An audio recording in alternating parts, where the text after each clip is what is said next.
As some of you guys join, just let me know that you can hear me okay, because I want to be 100% sure that my audio is coming through.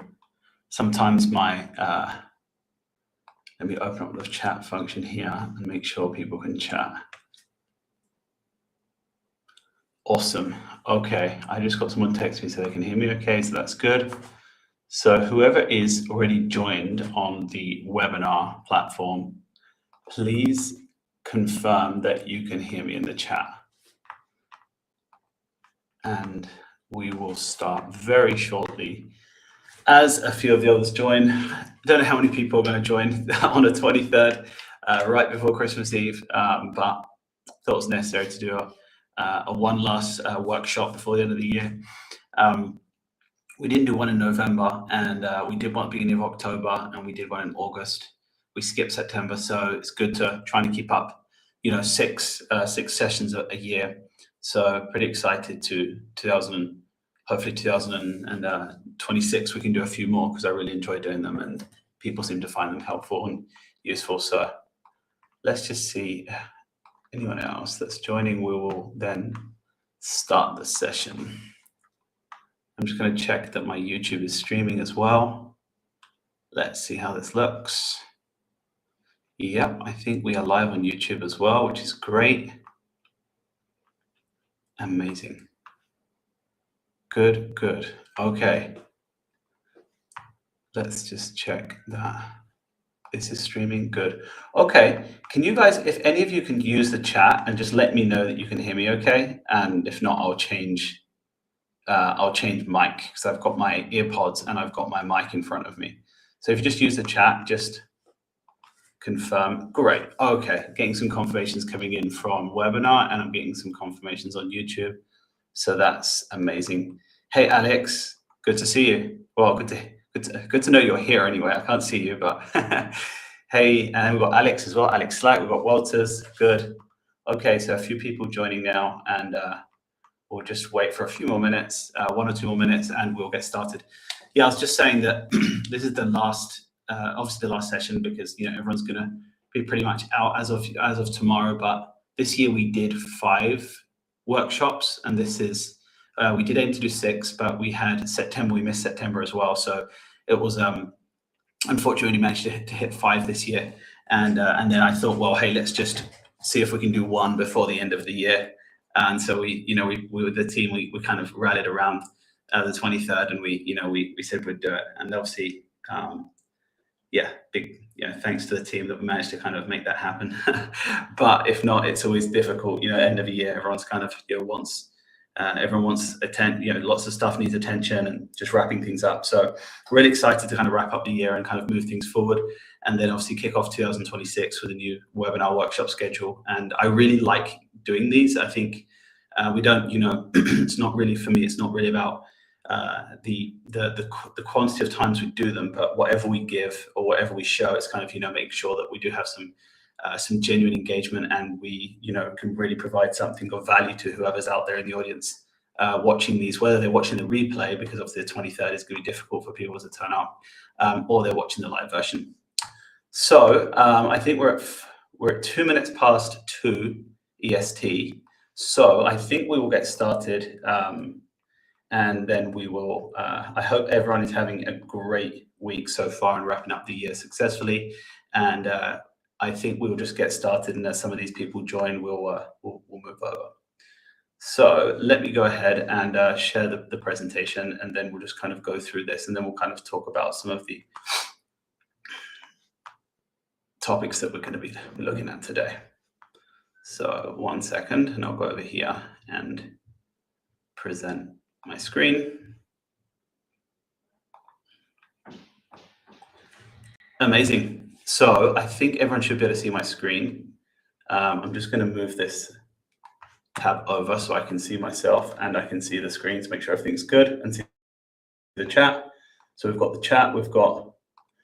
We're on YouTube, which is great, and we are live on the webinar platform, so that's great. Okay, guys, so basically just to kick off, how I generally do these is they're about 45 minutes to 60 max. I don't like to take up too much of everyone's time. The idea here is just to kind of show you some practical things that I'm seeing, and kind of what's going on in the SEO space. This year has been an absolutely wild year for, I think, anyone in online marketing and specifically anyone in search.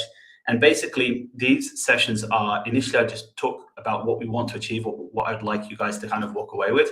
And then we go through the content. We'll do some live demos today. I'm going to be actually pulling up ChatGPT. I'm going to be showing you some of the things I'm doing in reverse engineering some of the AI search functions. And then if hopefully that will work, it's a kind of a test demo that I'm working on. And I've only just managed to, make it work a few times. So let's hope everything will work out good today. And then I'm going to be sharing with you my yearly SEO planner. This is very similar to the one I did last year. Really, there's only the things that we've changed in it is we've obviously added in a ton of AI search optimizations, but ultimately it's some of the fundamentals. If you were in my webinar in December last year, then you would have probably seen some of these and you might be familiar with some of these terms. So with that being said, just a few housekeeping items. Chat function is open. I'm going to keep it open through the whole webinar. And yes, Walters, I just saw your chat. Yes, we are getting the call recorded and I'll send out the replay link about half an hour after the webinar ends because I have to wait until it kind of uploads and get it out. So that's a little bit about the structure of these sessions. I don't really like to make them too long and too overwhelming. So if at any point you have any questions, you want to make it more dynamic, just please drop them in the chat and I'll answer them either towards the end or if it's relevant at that point and it's a good question to answer for that specific piece of information that we're working on or content, then I will definitely answer it. But if not, always at the end, I'll just kind of we can have an open Q&A and chat. Great. Okay. So really this year, I'm going to talk again from what I'm seeing myself, and everything that I say through the presentation is just our own experience and what we are seeing, and people I'm working with and my colleagues and also my peers in the market. There are a lot of very, very smart people out there that I look up to and have been following for a long time, and really try to understand kind of separate some of the good stuff from all the noise. So a lot of the concepts that I do talk about, both when I'm working with my team and with my partners and obviously clients, and that is always concepts that we're seeing, we're kind of working on at the moment. We can kind of validate. There is a lot of stuff out there, and you're going to hear of all sorts of things if you go online or LinkedIn or Twitter or on X, whatever, YouTube. You're going to see lots of different concepts. So I try to kind of stick with what we know, what we can really challenge, and we can hold ourselves accountable for. So first of all, as we go through this, we're going to talk a little bit how AI search has changed how visibility works and discoverability, and what we can do to adapt that, especially when it comes to rankings and kind of getting our keywords out there. Then we're going to talk about what I feel 2026 SEO should look like, both for smaller businesses and enterprise customers. I have a few enterprise partners, as well as I have some smaller like e-commerce websites, personal, some of my own sites, as well as some of my partners and customers. And really, these principles are kind of the same. They just scale differently depending on the size of the website and how many stakeholders you've got involved in kind of making strategic decisions on websites. Then we'll talk a little bit about this live demo that I have in ChatGPT, which I have open, which I'll stop sharing the screen and I'll share the other. And that should be pretty fun. And I'll show you exactly how to pull data, or how ChatGPT is pulling, like how it is influencing or has some level of bias over the prompts and how it spits out data or responses. And then we'll hopefully leave with at least one win. And that will hope that just something that you can walk away with. I'm going to give you the SEO yearly planner framework. I'll share that like as soon as we're done with the live stream. I'll send out an email, so just look out for that. And yeah, you should be able to copy and paste that into your own into your own docs. And obviously, if you want to download that as an Excel as well. So I always have this thing, which is the biggest butterfly. When we go through these sessions, I've done these live as well as I've done these streamed. Just take one thing away. There's going to be probably quite a few things I'm going to talk about. And if I do talk too fast or I say too much, it is what it is. I'm trying to get through the information in the time that we have. But the idea is you just walk away with at least one thing that you can implement. So for any of you that are new here, which I don't know how many people are on now between YouTube and the webinar, but I think we're probably about 15 or maybe 20 people max. But today's obviously going to be a bit of a quieter session because it is the end of the year. But if you haven't worked with me before, or you aren't on my email list or whatever, but basically, I've been doing online marketing for the last 10 years, specifically in the SEO space. I am a husband. I have 4 pets, 2 cats and 2 dogs, and I do love, grilling, cooking, and kind of being in nature, being outside. So if you don't follow me on YouTube or on Instagram, LinkedIn, I really, really appreciate that. That's kind of where I publish most of my updates and kind of things I'm seeing. And hopefully you're on my email newsletter. So if you haven't, I would love to ask you to give me a cheeky a cheeky subscribe to my YouTube channel. It's a pretty small YouTube channel. I only upload one video a month on average because I'm, that's kind of my process and what I can commit to. I used to upload a lot more a long time ago, but I stopped doing that and I started uploading less frequently, but hopefully a little bit more better edited and at least more valuable and easier for you guys to take away. So I'm going to hold the screen just for 20-30 seconds. If you haven't, just make sure that you do sub to my YouTube channel. If you obviously are on YouTube now and you're seeing the stream, then please go get a coffee. Great. Good. Okay, so what we'll cover today. So we're going to talk precisely about what we can see in search and what's really transitioning right now. There's a lot of stuff that is going on. There's a lot of FUD out there, which is fear, uncertainty, and doubt. That's often used in other contexts, but for the case of SEO, there's been a lot of fear this year. I think a lot of change, and then we're going to talk a little bit about AI search optimization. And what works at a practical content and SEO level, because there's a lot of things that people are saying, oh, you must do this, you must do that. We've seen people say, hey, you need to upload an LLM TXT file to your website data, and that's going to magically fix your problem. And there's a lot of things out there. So I'm just going to really focus on what I see as practical and you can do. And then you can kind of go out there and test that. And hopefully it works for your business, your website. And it's at least what's working for us and what we can see as a good process or a good approach. Then we're going to talk about the ChatGPT search demo. I'm going to show you a little bit about retrieval. Retrieval is how ChatGPT pulls its data, so what influences its bias. Then we'll talk a little bit about performance non-negotiables and kind of content and how we're going to be adapting content moving into 2026. I'm going to kind of give you like a step-by-step kind of optimization guide for making sure we have some of those best principles in place for legacy search, but primarily AI search, which is where a lot of people's attention is right now. And then obviously 2026 step-by-step plan for your SEO. So with that being said, let's jump in. So why do I feel SEO feels harder than ever? Well, I think everyone knows this year has been absolutely crazy. There has been, I think, probably the year with the most major algorithm updates. And when I mean major, I mean huge updates. Everything from how they show reports, how they process data, the rollout of a new search interface, the removal of pagination, then bringing pagination back.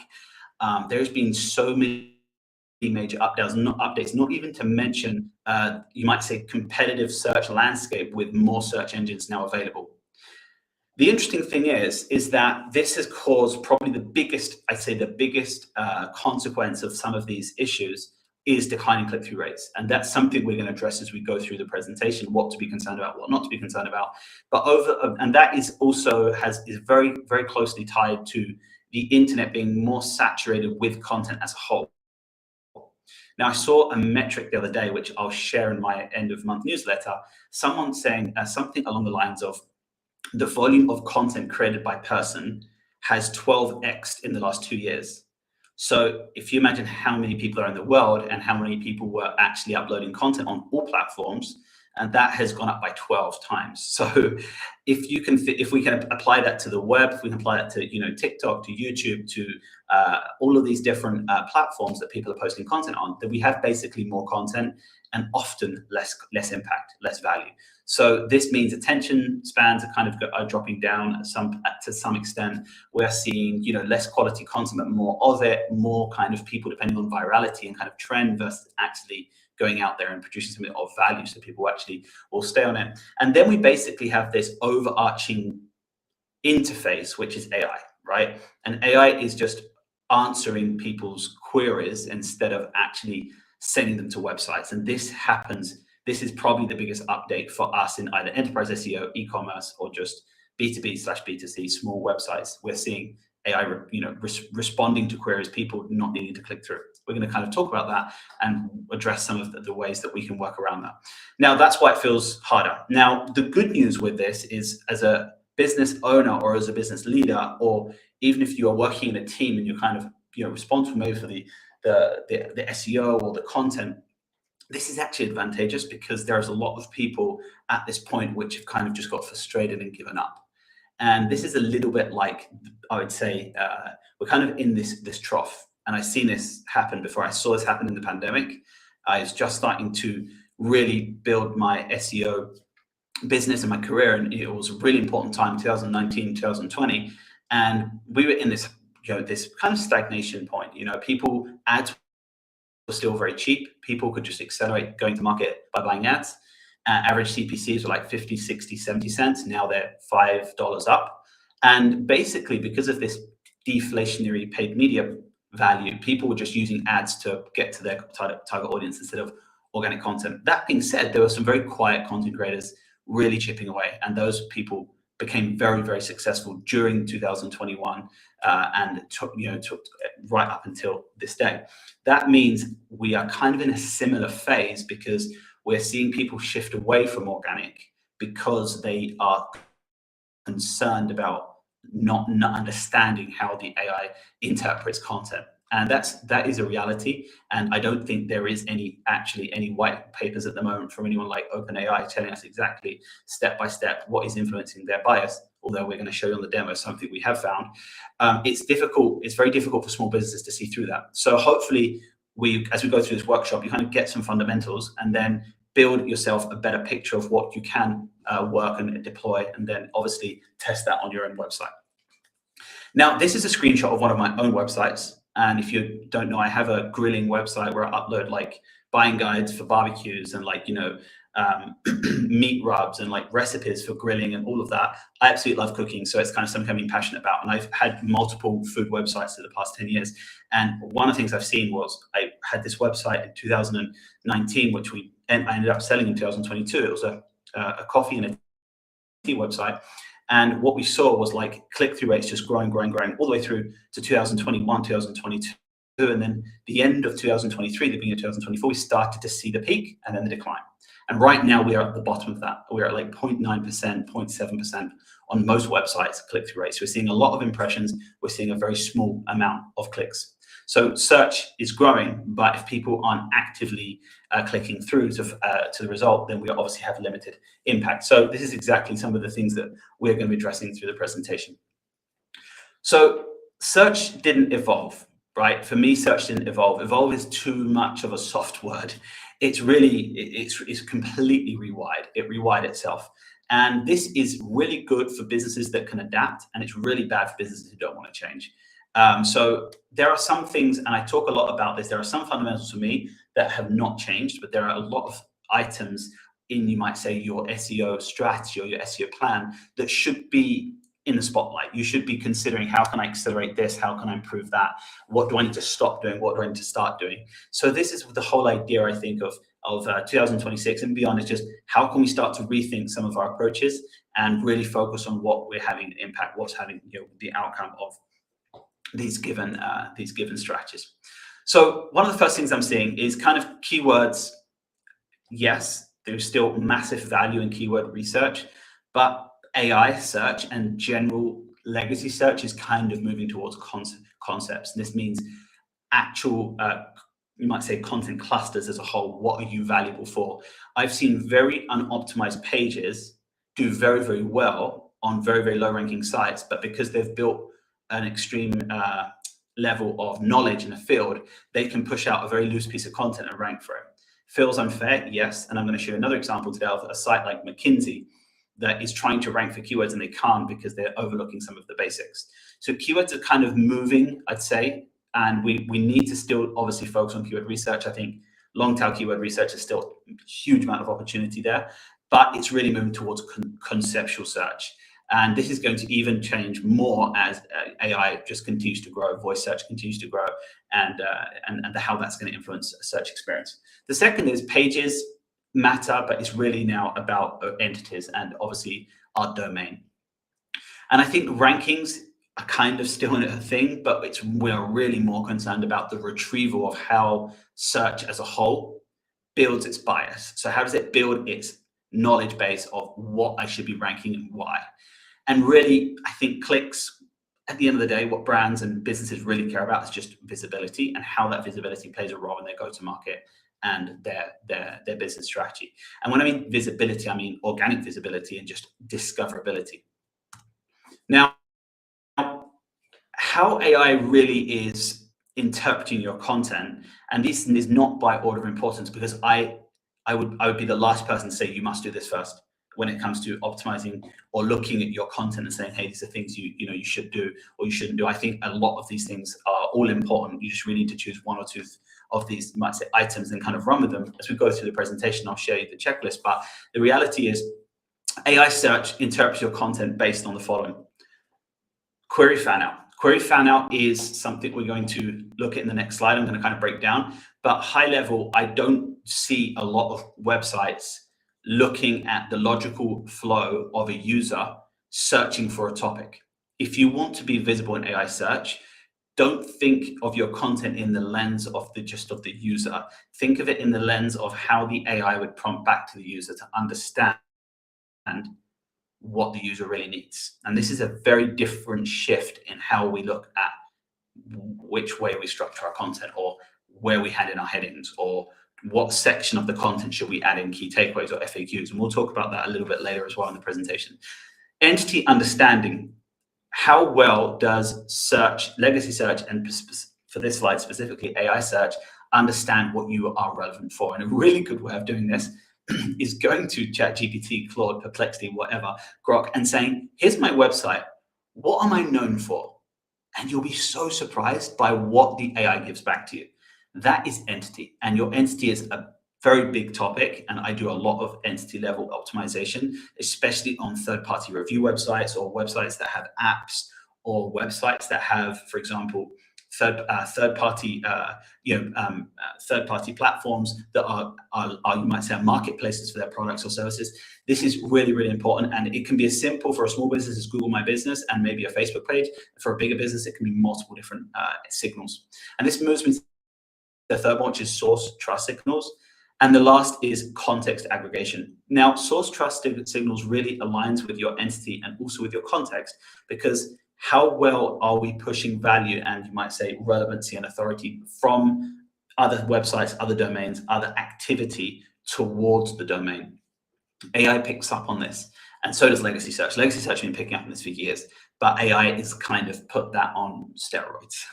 They've practically put it on, just put the turbo, put the foot on the accelerator, and kind of gone 0 to 100 in 4 seconds. So, and the last is context aggregation. Context aggregation is literally simply stay in your lane.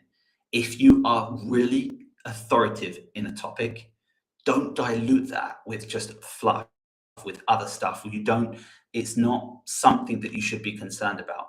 Unless you are absolutely killing or really, really owning your space, it just wouldn't make sense for you as a content creator or a website owner to go out there and just push your random content on your site because you are just chasing some topic. Unless it is part of your strategy, just kind of stay in your lane, because that's where you can build a layer on more and more keywords way easier than breaking out, branching into new clusters. Now, query fan out is a very, very interesting topic, and I've tried to illustrate this in a way that hopefully will make sense. And I will share these slides after, and you hopefully can kind of break this down and take a look at this. And I uploaded yesterday or day before yesterday, step-by-step guide on my website, what you can do to kind of look at query, sub-query and query fan out for your own content. But basically, step one is a user enters a query into a search engine. And this is a search engine like Google, which is going to give you an AI overview, or it could be an AI search engine. Well, AI doesn't have a search engine, but yeah, an AI search interface. The search engine then breaks that query into sub-queries. Now, you don't know until you do the test what those sub-queries are, because not always does things like SEMrush or Ahrefs give you those sub-queries. And often one topic can have multiple sub-queries, and then they can even have like layered sub-queries. You could have sub-query 1 and then 1.1 and 1.12 or 1.13. You could have multiple topics inside a sub-query. So this can really go as deep as the volume of the keyword will, and you might say the broad topic of the keyword. And often if you are looking for a bottom of the funnel, middle of the funnel keyword, it might just be sub-query 4, and you don't need to rank for that you might say that broad keyword, that broad search term. You might be able to go after that sub-query 4, obviously depending on your business and what you're trying to achieve. And then you've got responses. And then lastly, the search engine really merges all the sub-queries and responses into one packageable response. And that search engine returns that single response to the user. So if you are wanting to get AI visibility, it really means how well can you reverse engineer the query fan out of your money keywords. I call them money keywords. I don't mean actual money, as in I mean tier one keywords, basically the keywords that are going to really change your business or the outlook of your funnel or whatever you're trying to achieve. Now I'm going to give you an example. So there is this, I think this headphone query fan out example is pretty good. And I have kind of like an algorithm for this, which is query divided by clusters multiplied by subquery gives you your target keywords and topics. Clusters are like facets. And here in the graphic, I've put them as facets. So if I'm, for example, let's say I have a website reviewing Bluetooth headphones, right? Bluetooth headphones are pretty expensive, so it might be a good business idea. I don't have a headphone review website, but let's say I did. Basically, I would look at my content as soon as I understand that I want to rank for headphones and all of the variants of headphones, whether it's Bose headphones, Apple headphones, whatever, I would then look at all of the discovery phase of that, all of those facets at that discovery level, right? So are they performance queries? Are they comfort queries? Are they user experience queries? Are they brand queries? Are they keyword? Are they price queries? Are there facets around, for example, if they are, they cancel the surrounding sound, for example? All of that will be facets. And then you have those subqueries. And then ultimately, this is like the new way of looking at long tail keywords. But if you really want to rank for a main query, then you are going to have to kind of tick off all of these facets and subqueries. So zero click is this. People go to search engines, they go to AI interfaces, they make searches and they don't click. Is it a death sentence? Absolutely not. I don't think so. And I do not think that it threatens brands long term. It accelerates brands that have a good position in the market, that understand their target audience, and they know exactly what they are here to do.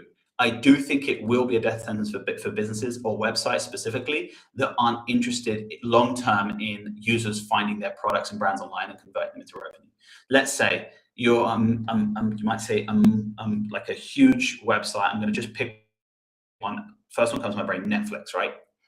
Netflix doesn't probably care much about zero click anymore. Why? Because their marketing approach is probably through a completely different channel that doesn't depend on online search. So those types of businesses, yes, they probably do have some other SEO stuff. I don't know. They probably do have some other SEO strategies going on, but they probably don't really care about people finding movies online, right? Renting movies online, or subscribing to their services. They probably don't care about that. But as a small or medium-sized business, it does matter. So brand exposure still matters because zero click does pull brands. So if you are building your brand, then obviously this is a good place for your brand to be. And this is good because if AI surfaces your brand, people are starting to trust that at a level people had never seen before in the past. I remember my dad when he had a small landscaping business, and he would look through the yellow pages for brands like, for example, he would be buying a new strimmer or a new hedger or a new grass cutting machinery. And he would look through the yellow pages or through the adverts, and then he would see a business. But he would never phone that business up because there wasn't trust. He would go to that place on the south of London, he would look for the address, he'd find the address, he would drive there in his car, he would look at the shop and go, this is a good place to buy my next piece of machinery. He would look if it's clean, he would, his interesting personality. But the point is, people didn't trust like they do today.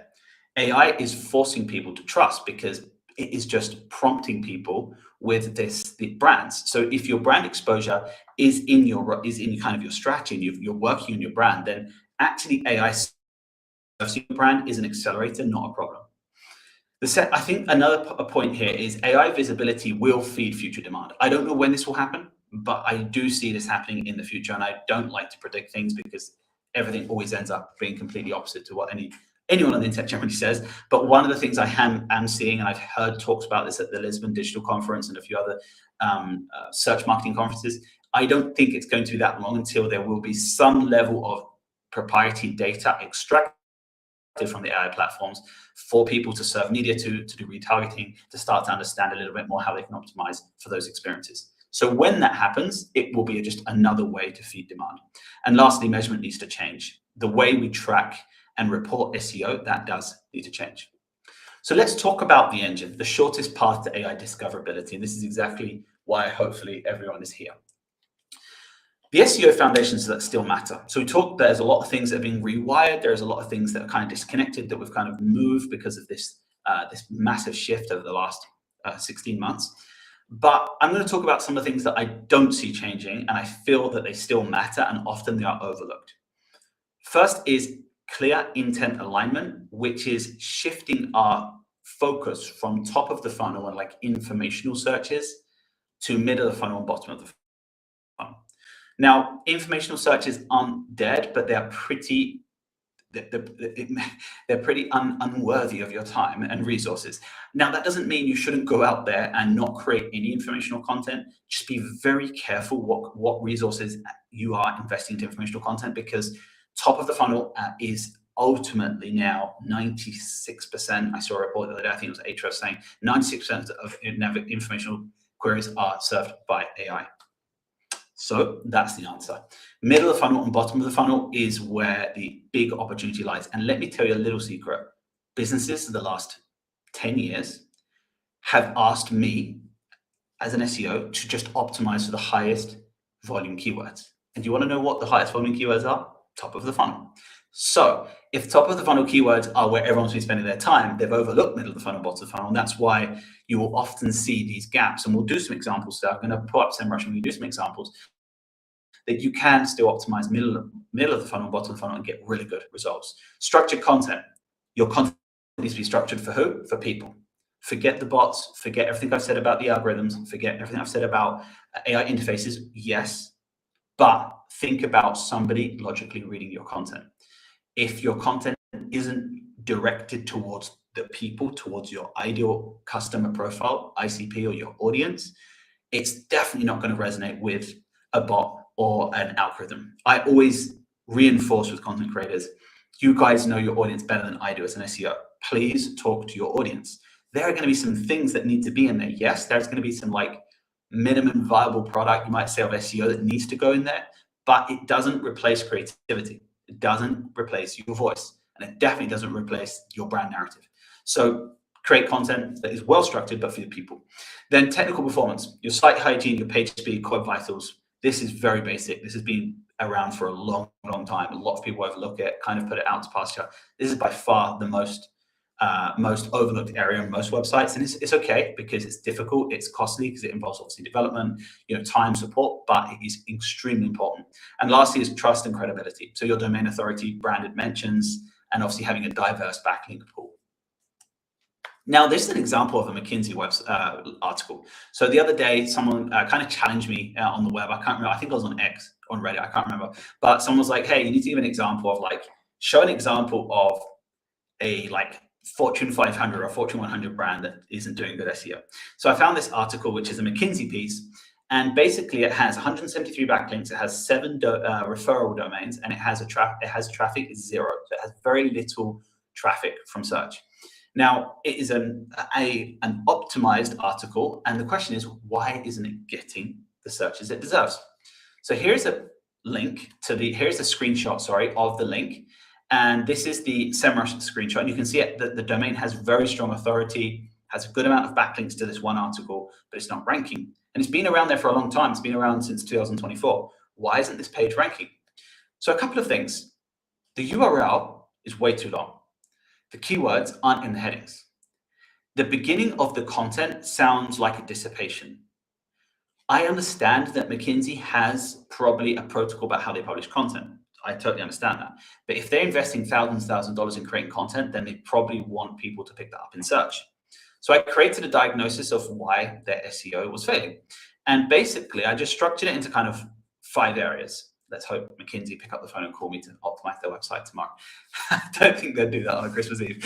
But considering that their focus keyword is hyper growth, because that was the only keyword I could really find that they would be optimizing for that had some level of keyword volume, the keyword intent was really misaligned. They were talking about wizardry and connecting it with Star Wars and stuff. I was like, this is just, the article doesn't provide it doesn't give Google or any AI search any excuse to rank it for hypergrowth. The second is the URL structure was just way too long, and the keyword was last in the priority. I've often talked about this. Where you put your keyword in your URL matters a lot. Repeating keywords is bad.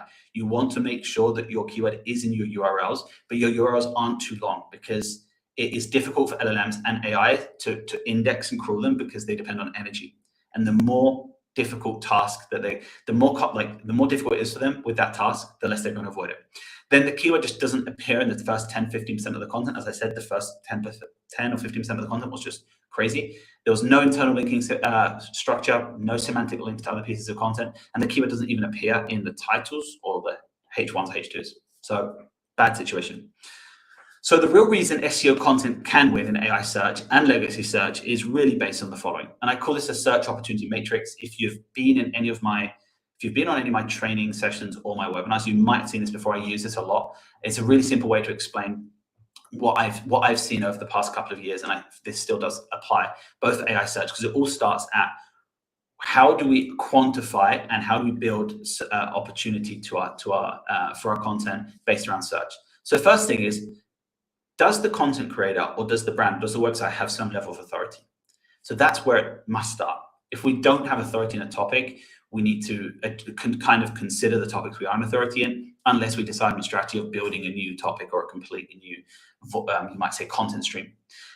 Top left is, does it align to the searcher intent? So does the content we're going after align with the intent of the keyword? So if someone has a commercial intent or a transactional intent or just an informational intent, or it's navigational, then you want to align that content for that.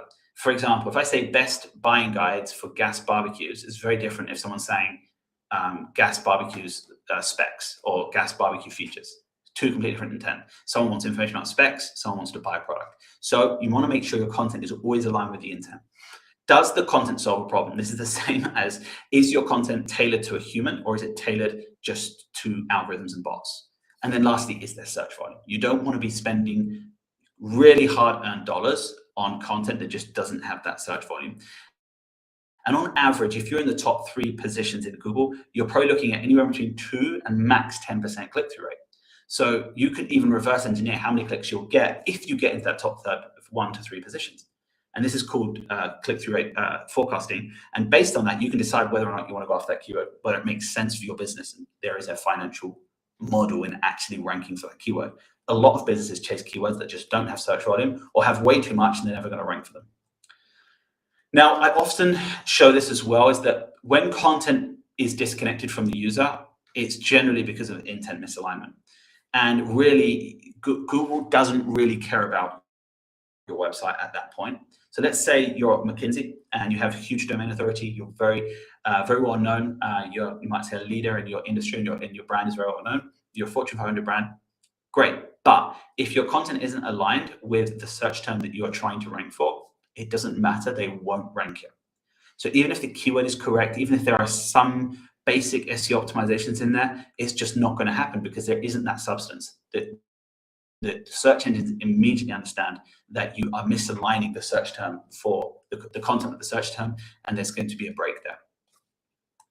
So this is where I always kind of shift towards utility-based content, and this is specifically for AI as well as legacy search, is just really go through as you build your content out, think about it as, how useful is this for somebody? Am I solving a problem for the search term? The search term, someone is making it, are they finding content that is going to help them with their search? You don't want to just be filling silos because of the sake of it. Now, search term analysis, you want to think about frequently asked questions. You want to think about actual keywords people are going to click through to. You want to think about search terms in your industry that people are not answering. This is called keyword observability. So looking for keywords people aren't ranking for. Don't try and chase all of the keywords because your competitors are ranking for them, because that's fine. That is a good strategy, but you're probably going to get a lot higher return if you try to find those keywords that have more opportunity. Then use keyword research tools like Ahrefs, SEMrush, Moz. I'm not affiliated to any of them. And then just look at them by search term, by volume, by keyword difficulty, by the intent, of course, and then just build your content towards that keyword, bearing in mind some of those metrics. Now, I'm going to give you an example of zero-click versus legacy search versus our existing today, where we have AI overviews. Someone searching ADHD specialist in Scottsdale, then it would be great, right? Because they're looking for somebody who is in Scottsdale who can help them with an ADHD case, right? Whereas if someone is searching what is ADHD, people won't click. So as you build your content, try to consider what is zero-click sensitive versus what isn't. And here's an example. As you know, I'm very passionate about food and cooking and that, so I obviously have a few websites in that space. One of my sites is, as I said at the beginning, is like about grilling and cooking and that. And I've been recently looking at more recipes that kind of are more healthy, or not always grilled meat and all of that. So I was just randomly the other day just looking at Mediterranean keywords, and I found Mediterranean diet has 450,000 searches a month just in the US. Globally, you're probably looking at 2 or 3 million searches a month. Huge amount of volume.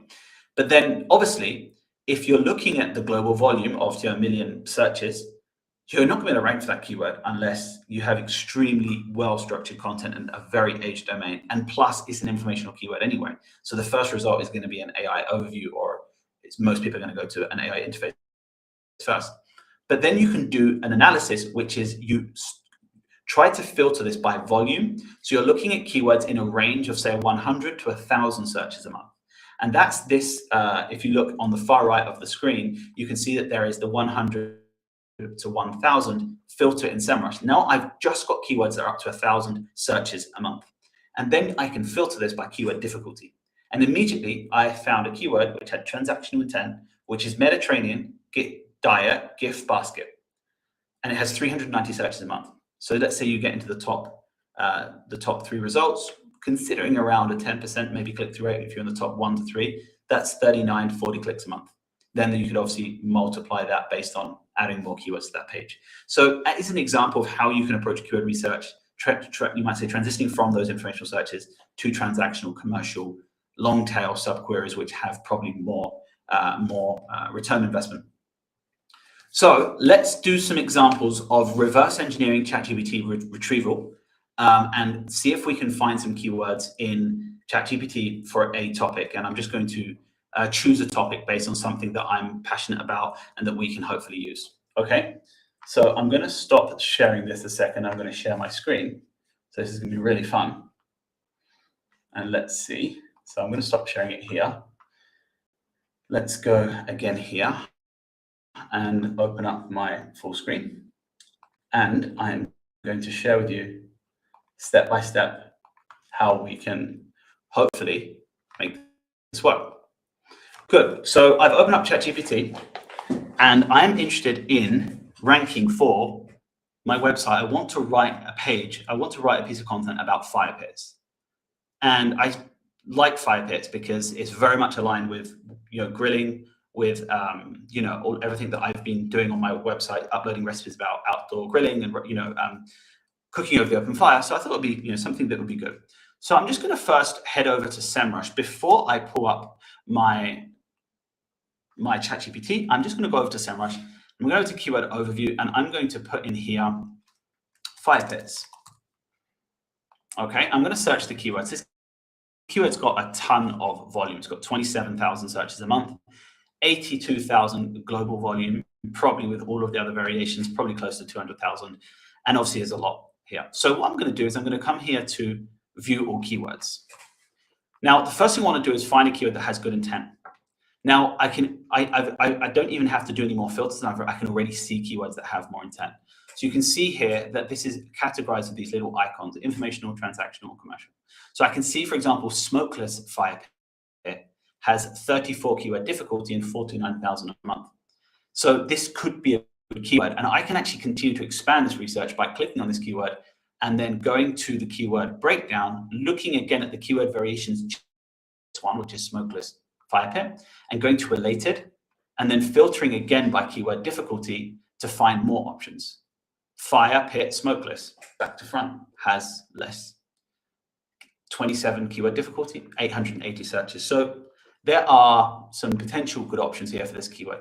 Nevertheless, let's exit out of this and let's just go with fire pit for the moment.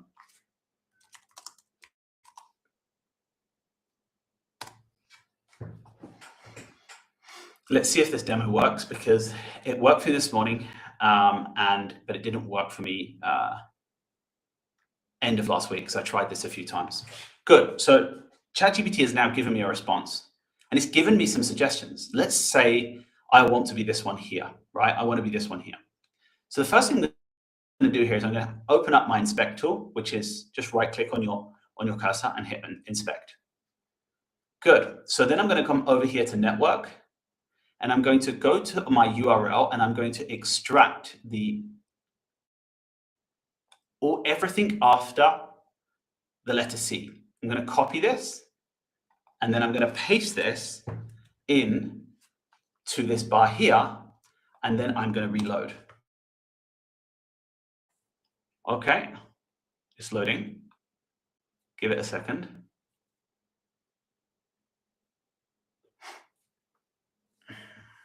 Okay, it's working. Good.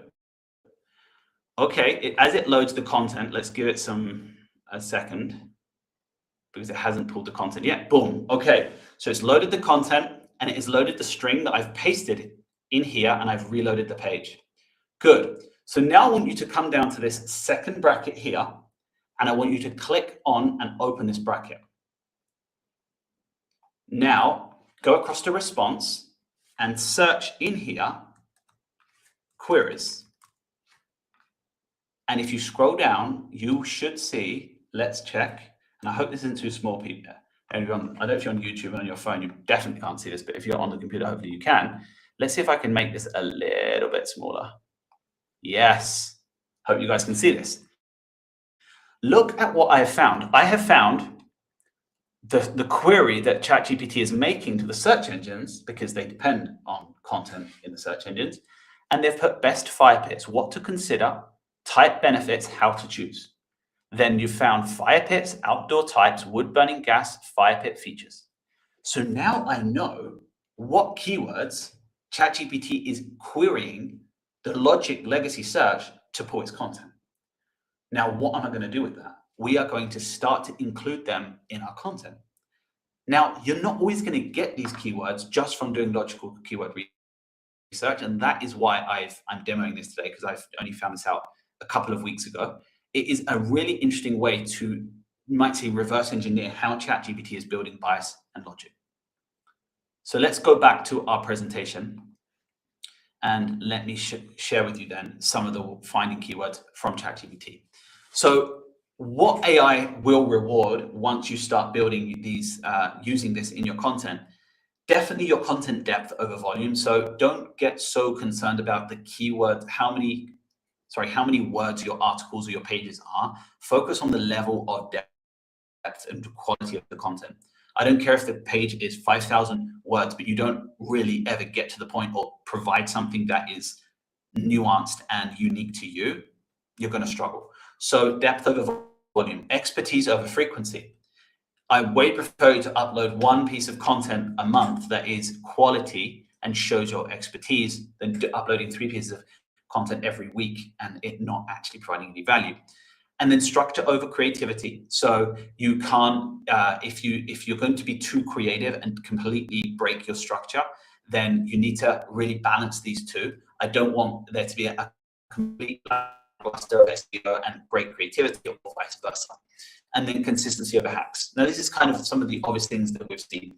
So this is kind of my checklist for AI search optimization. Now, some of my top tips on this is use retrieval searches from AI and include them in your headings. So exactly what I showed on that demo. Make sure you are using them in your content, and obviously every other keyword research strategy that you have, like the one I showed you just using SEMrush. Don't dilute your content. Don't go branch off too much. You might want to create multiple pages for subqueries. You don't need to create all of the subqueries in one piece of content. Use clean URL structures. Include key takeaways at the top 10, 15% of the content. Something I've been working on with my team in the last couple of months is if you can get the keyword in the top 10, 15% and include some key takeaways, that's a really big bonus, like 3 to 10 items of like what the content is about. Think about this. AI needs energy to survive just as much as Google, but Google owns the data and the algorithm, so they can cache any results they've already got, whereas AI is permanently retrieving that, so it needs energy. Now, because it needs energy, what is it going to do? It's going to choose content that is easier and facilitates an answer quicker. So get your search terms early into your content, into the headings, into the URL, into your title tags. And then, as I said, performance is not negotiable. I very rarely see websites doing well on AI search that aren't already doing well in legacy search and have their core vitals passed. So site experience are your ace. They are your ace. They are your ace card. Like if you want a genius strategy, people just have really strong performance. It's not the sexiest thing out there, but it works. Core vitals is a very important metric that you should be looking at, and you should definitely, if your SEO teams aren't reporting on this or aren't monitoring this, then something you should really consider. So your 2026 SEO plan, and I have a Google Sheet demo, and then we'll be wrapping up. So I'm going to be sharing this with all of you after we finish the session. This is basically an updated version of 2024. I did this in December last year and handed it out. Basically, I categorize this into A, B, which is site structure and internal linking. A is crawlability and indexation. C is performance and core vitals. D is rendering and obviously web risk. E is on-page technical hygiene. F is trust signals and AI readiness. And G is AI and automation risk controls, especially using AI for content. As you guys know, I'm very passionate about adopting AI safely for SEO. It's something I've been talking about for a pretty long time, and it's it has resonated with some people, it hasn't resonated with others. But don't go out of control with AI usage. You need to get used to it. You need to have it embedded into your teams, yes, but don't go savage, because it's going to hurt you more than it's going to do you any good. And then basically, once you go through your master checklist, you can give yourself a score, so 1 out of 10, and then you can run the percentage of how strong you might say your governance and your level of management of your SEO on your website is. And then basically I added some goals for Q1, Q2, Q3, and Q4. Now I do this a lot on my websites. Obviously you need to align these exactly with your target audience and your strategy and your go-to-market. But basically Q1 kind of, focus on, included here, like review internal linking to money pages, update 10 priority pages, resolve keyword cannibalization, incorporate key takeaways to content, so include the AI search key takeaways at the top of the content. You can do that to your pages and then test it after for traffic. Then Q2, Q3, Q4, and then I've added an SOP for using this cycle, this process. And that I will share with you as you after the session, after the workshop today. Now, all of this is really important because you really want to build a foundational SEO plan that involves, I think, primarily connecting all of the stakeholders involved in your SEO in your business. Now, in my opinion, if you're a small business, then this isn't going to be that relevant. But if you're a medium-sized business or an enterprise, I have one or two enterprise e-commerce projects, and I see this. If you don't get key stakeholders involved, then you're going to struggle to report value, show impact. They're going to lose trust. They're going to lack transparency, and that's always an issue. So define real success, what you can measure. Don't promise clicks and impressions. Focus on things that you can impact, that you can have on the site and on your content.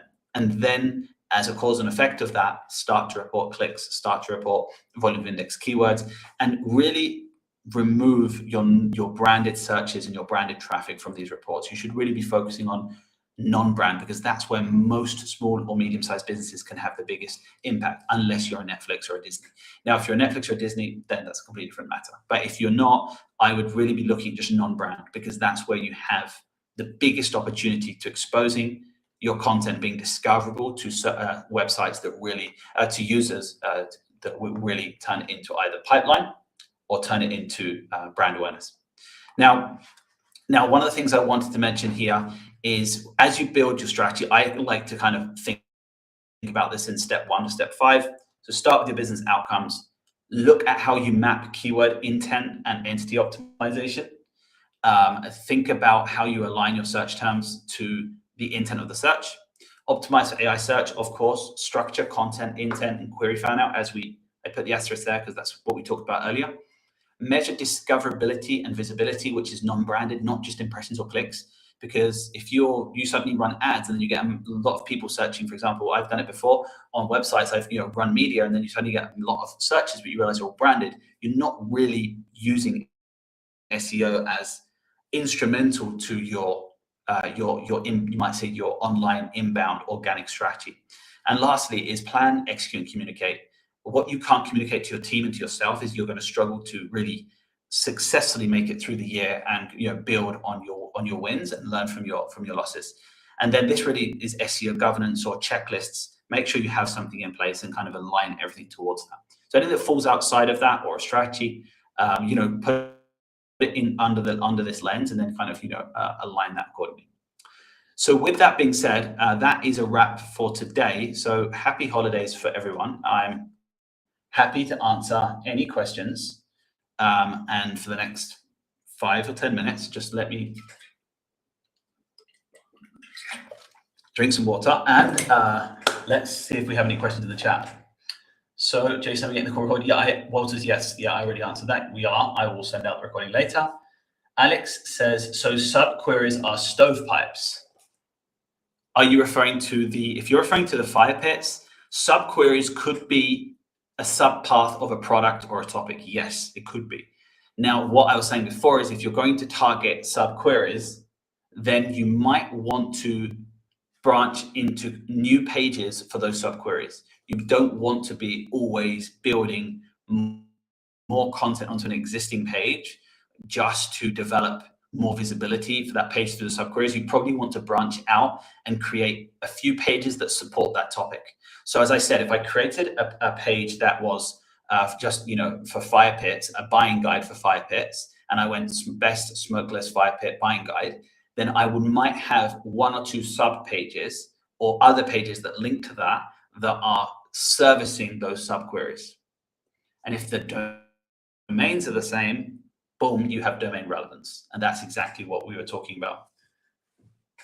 Alex says question, how are we able to measure how competition is being served by AI?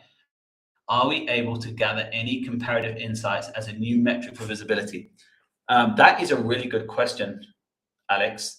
So yes, SEMrush and Ahrefs are rolling out some level of reporting on AI mentions and citations. So like how often brands generally are getting mentioned. But again, because OpenAI and Microsoft and all of the powerhouses behind all of the AI and LLM projects aren't yet giving any comprehensive back-end access to these platforms, we are very much limited on front-end evaluation.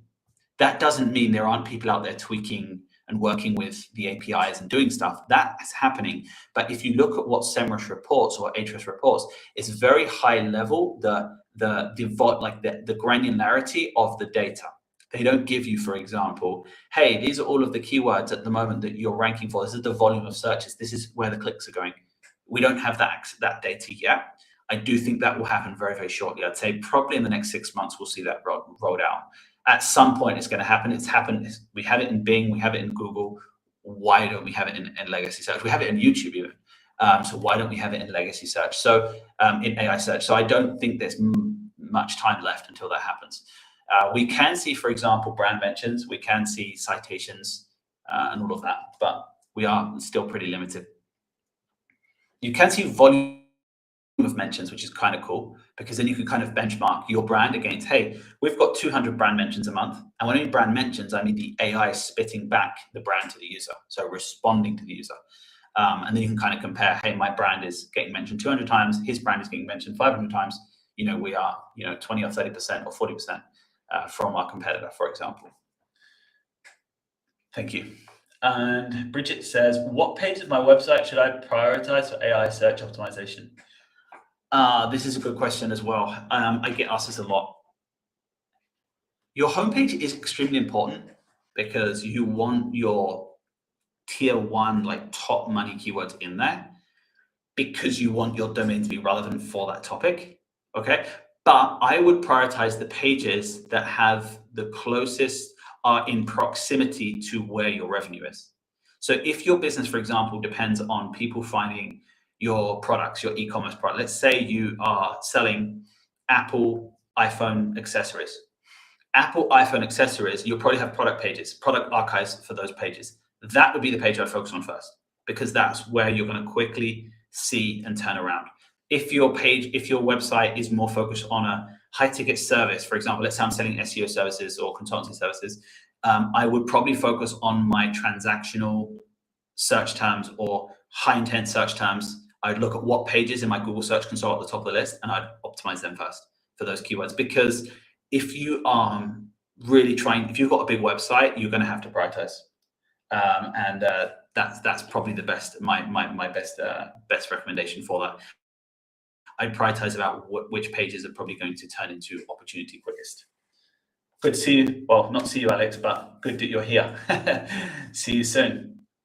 Any more questions? And if not, we will wrap up for today. So if you have any more questions, and if not, we'll wrap up. And this was a good session. I don't know if we had many other people on today. Thank you, Sarah. Thank you for coming. This is great. I must admit, I do like this chat function. Alexander, thank you for coming too. And that was, I think there's, okay, I don't think there's any more questions. Oh, we have one more question. Thank you. Oh, Maya's here. Okay, thanks. Do you have any suggestions for backlink campaigns? We are a mid-sized e-com. Okay, I don't have a one-size-fits-all answer to that. It's backlinking strategies need to be tailored to your existing profile. So for example, if you have a very unnatural backlinking profile, then you'll probably have a strategy for that. If you have a very natural backlink profile, then you'll need a strategy for that too. But all I will say is relevancy matters a lot. So if you're getting backlinks from sources that just do not have any semantic link to your domain, and you're actually going out there and acquiring them or setting up an outreach strategy or a purchase program, pay to play program, which is probably what most businesses are or will be doing or are currently doing, I would always make sure you have a standard operation procedure where you are focusing on the backlinks that are the most aligned to your industry. That doesn't mean the domain needs to be in your industry, no, but the content where that backlink comes from should be very close to the target that they are linking to. So basically, if you've got 10 backlinks from different websites, ideally those backlinks should be from websites that are, or content that is aligned to where that link is pointing to. So your website, your page, let's say, is about a 5-pip buying guide, and then immediately I get a backlink from something talking about maybe a health related website. There's going to be kind of a very difficult connection with the algorithms to understand why that link would be coming from a completely irrelevant domain and a completely irrelevant topic to my 5-pip buying guide page. So relevancy for me is like top priority. And the last thing I'd say is quality over quantity. Domains that have a high volume of backlinks with low quality, they do okay. Domains that have a good quality backlink profile, a very natural pool of backlinks, and they continually, consistently build it, they do very, very well over time. And don't rush into this process. Don't spike your domain. I would always recommend if you're doing authority score on SEMrush or Ahrefs or domain authority, I would always recommend growing it between 3 and 5 points a year. That would be like ideal. And then probably when you get to the 50-60 range, which would be very, very established, you probably want to slow that down slightly. I think that is everything for today. Got to go. Good to see you. Well, good to hear from you, Walters. Have a very, very good holidays. I think that is, we're going to call that a day then, team. And everyone who has joined and community on YouTube and on my email newsletter, thank you for joining. Thank you for being here. Thank you for being here this year and supporting me. And I really look forward to 2026 and working with hopefully some of you and seeing some of you, and enjoy the holiday break, and we'll see you in the new year. Thank you and have a great New Year and Christmas. Bye.